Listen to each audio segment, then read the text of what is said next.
ಮಿಡ್ನೈಟ್ನಲ್ಲಿ entry ಕೊಟ್ಟ ಮುಸುಕುದಾರಿ gang. Tiptur ಟೌನ್ನ Hassan circle ಬಳಿಯ ಕೆಲವೆಡೆ ಕಳ್ಳತನ. ಪೊಲೀಸರಿಗೆ ಮಾಹಿತಿ ನೀಡಿದ್ರೂ ಸ್ಪಂದಿಸದ ಆರೋಪ. ದೇವೇಗೌಡರಿಗೆ ಶ್ರೀ ಗಂಗಾ ಸಾಮ್ರಾಟ ಶ್ರೀ ಪುರುಷ ಪ್ರಶಸ್ತಿ ಪ್ರದಾನ. ಅಭಿಮಾನಿಗಳು ತುಂಬಾ ಇಕ್ಕಟ್ಟಿಗೆ ಸಿಲುಕಿಸಿದ್ದಾರೆ ಅಂತ ಎಚ್ಡಿಡಿ ಭಾವುಕ. ಗೌಡರ ಸಾಧನೆ ಮೆಲುಕು ಹಾಕಿದ ಸ್ವಾಮೀಜಿಗಳು.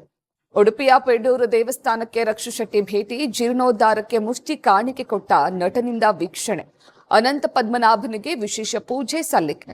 ಬಿಜೆಪಿ ಜೆಡಿಎಸ್ಗೆ ಆಡಿಯೋ ಬಾಂಬ್ ಬ್ರಹ್ಮಾಸ್ತ್ರ. ರಾಜ್ಯದಲ್ಲಿ ದುಡ್ಡು ಕೊಡಿ ಮನೆ ಪಡಿ ಎಂದು ಜೋಶಿ ಲೇವಡಿ. ಸಿಎಂ ಈಗ ಮೂಕ ರಾಮಯ್ಯ ಅಂತ ಗೇಲಿ ಮಾಡಿದ ಆರ್ ಅಶೋಕ್. ಜಾತಿ ಜನಗಣತಿ ಹಿನ್ನೆಲೆ ಮತ್ತೆ ದುಂಡು ಮೇಜಿನ ಸಭೆ. ತಮ್ಮ ಕುರ್ಚಿ ಉಳಿಸಿಕೊಳ್ಳಲು ಸಿಎಂಗೆ ಒಬಿಸಿ ಅಸ್ತ್ರ ಬಳಕೆ. ಕಾಂತರಾಜ್ ವರದಿ ಬಹಿರಂಗಪಡಿಸಿ ಅಂತ ಸುನಿಲ್ ಕುಮಾರ್ ಆಗ್ರಹ. ಮತ್ತೆ ಮುನ್ನೆಲೆಗೆ ಬಂದ ಸಿಎಂ ಕುರ್ಚಿ ಮುಸುಕಿನ ಗುದ್ದಾಟ. ಮಾದಪ್ಪನಾಣೆಗೂ ಡಿಕೆ ಶಿವಕುಮಾರ್ ಮುಖ್ಯಮಂತ್ರಿ ಆಗ್ತಾರೆ. ಎಚ್ಡಿಕೆ ಪ್ರೊಡಿಕ್ಷನ್ಗೆ ರಾಮನಗರ ಶಾಸಕ ಇಕ್ಬಾಲ್ ಹುಸೇನ್ ತಿರುಗೇಟು. ಪಿಜಿ ಸಿಇಟಿ ಪರೀಕ್ಷೆ ಬರೆಯಲು ಜೀನ್ಸ್ ಪ್ಯಾಂಟ್ ಧರಿಸಿ ಫಜೀತಿ. ತುಮಕೂರಿನ ಸರ್ಕಾರಿ ಪದವಿ ಪೂರ್ವ ಕಾಲೇಜಿನಲ್ಲಿ ಘಟನೆ. ಆಟೋ ಚಾಲಕನ ಸಹಾಯದಿಂದ ವಿದ್ಯಾರ್ಥಿಗಳು ನಿರಾಳ.